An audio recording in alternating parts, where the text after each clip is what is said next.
daugiau nebegaliu. Man to tiesiog per daug. Kitą dieną, palaikomas kitų, galiu keliauti toliau.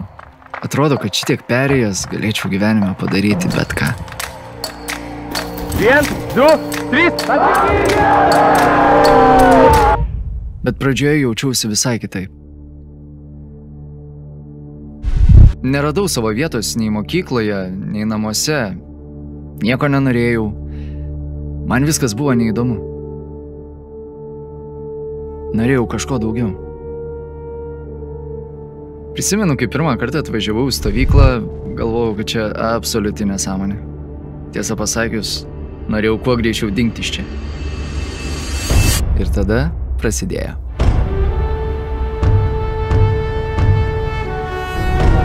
Aš pamačiau, kokį gyvenimą galėčiau gyventi. Man labai greitai parodė, kad sėkmė turi savo kainą ir kad ji neateis taip lengvai, kaip norėčiau. 3, 2, 1, važiuoja.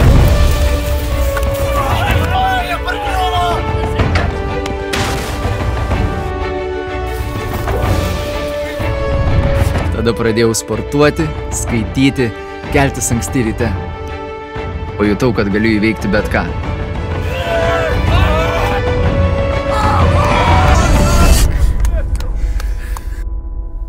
Ir kai jau atrodė, kad aš Olimpo viršūnėje, kritau.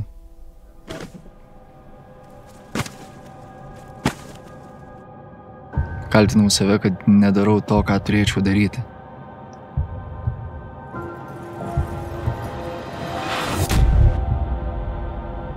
Man buvo sunku.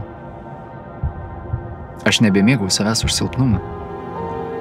Tačiau ištvėriau viską, nes jaučiau nuolatinį palaikymą. Bendrystės jausmas mane palaikė. Bendrystė padėjo kartu įveikti visus iššūkius. Tikriausiai tai ir galiu išsinešti, kad didžiausiuose sunkumuose esu ne vienas.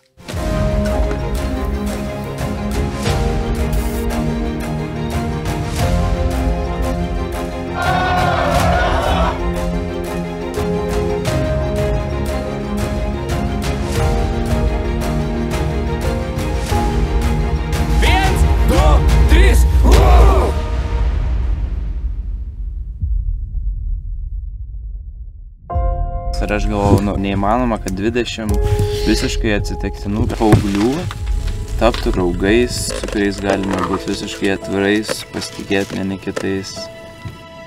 Išsineš norą sukurt tokį ryšį su žmonėm, kokį sukūriau per šios metus su jumis.